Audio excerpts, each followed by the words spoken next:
there was a ritual. Every time Paul Sheldon finished a book, he did the exact same thing. He would type the words, "The End."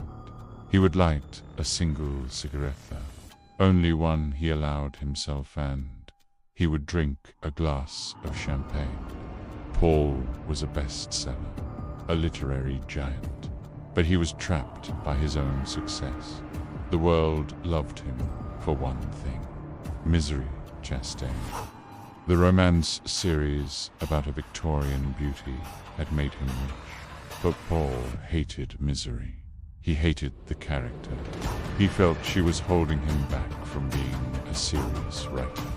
So, in his latest book, he had done the unthinkable. He had killed her. He was free. Paul packed his bag. Inside was a new manuscript called Fast Cars. It was gritty, violent, and real. It was his freedom. He got into his Mustang and headed west, toward Los Angeles. But he never made it to the highway. A storm hit the mountains. A blizzard so white and thick that the sky merged with the ground. Paul was driving too fast. He was drunk on celebration and bad weather. The car hit a patch of ice. It spun. It slammed through the guardrail. It rolled down the embankment, turning over and over, crushing metal and bone. When it finally stopped, Paul was upside down. His legs were crushed. His screams were swallowed by the wind. He faded into the blackness, expecting to die in the cold. But then a shadow appeared in the whiteout. A silhouette, large, strong, hands reached into the wreckage. They didn't call an ambulance. They didn't call the police. They just pulled him out. And that was when Paul Sheldon's luck truly ran out. Pain. That was the first thing Paul knew. It wasn't a sharp pain.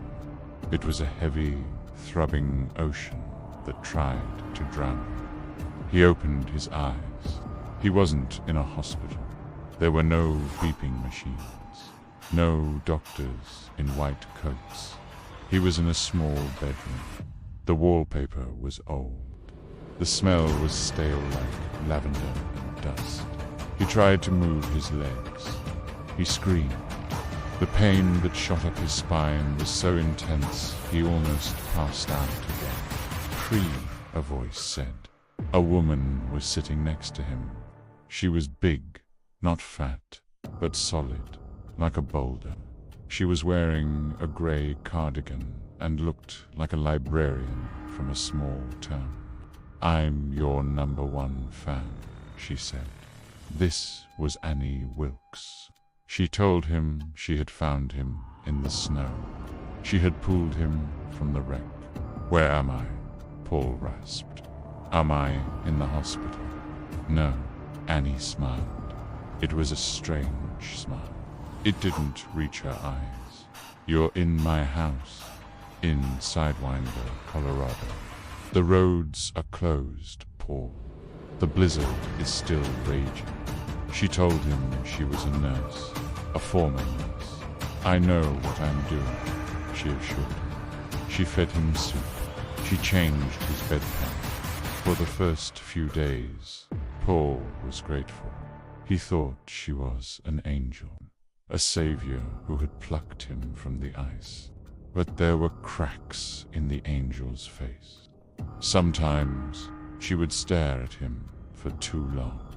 Sometimes her mood would swing from sweet to stony silence in a heartbeat. And then there were the legs. She told him they were broken, but she wouldn't let him look at them. She kept them covered under heavy blankets. "Trust me," she said. "I'm your #1 fan." The pain was the leash, and Annie held the handle. She controlled the pain with a drug called Novel. It was a powerful painkiller, meant for terminal patients. Every few hours, the tide of pain would come in. Paul would sweat. He would cry.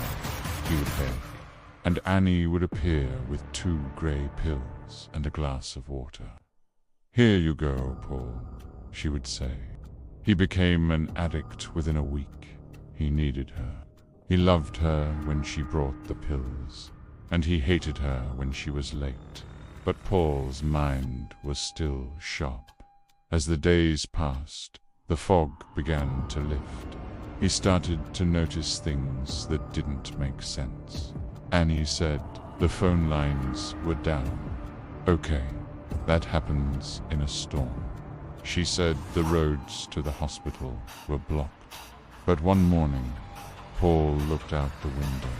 He saw Annie get into her old Jeep and drive down the driveway. If she could drive, why couldn't she drive him to a doctor? Why hadn't the police come to check on the missing famous author? Paul realized with a sinking heart. No one knew he was here. She hadn't told anyone.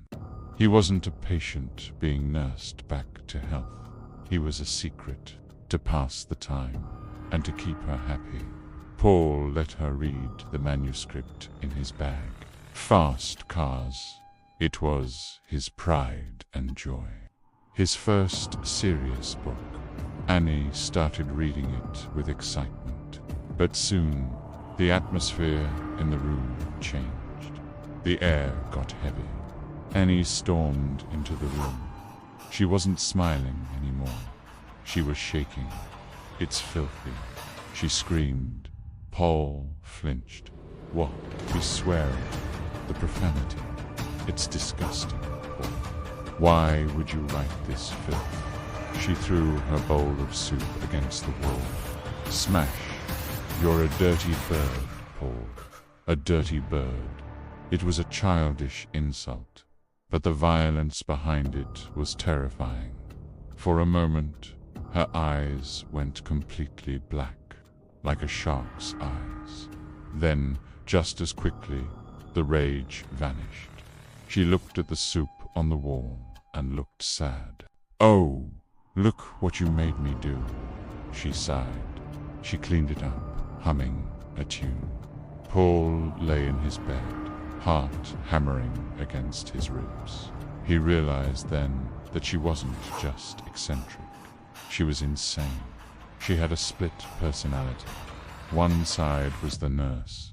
The other side was a monster, and he was trapped in bed, unable to walk, completely at her mercy. But the worst was yet to come.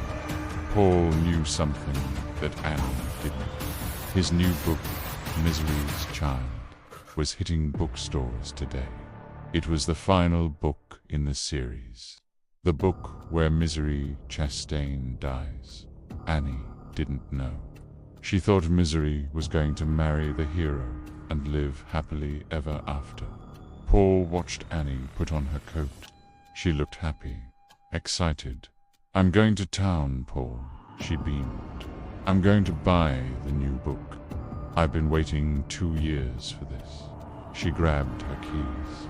"I'll be back soon, so we can read it together." The door closed. The lock clicked.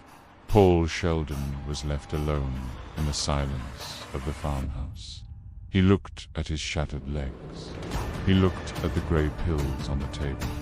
He knew that when that car came back up the driveway, his life was over. She was going to read the end. She was going to see that he killed her hero. The #1 fan was about to become the #1 enemy, and Paul had nowhere to run. The storm outside was ending, but the storm inside was just beginning. Subscribe for episode 2, because Annie is coming back, and she has a match.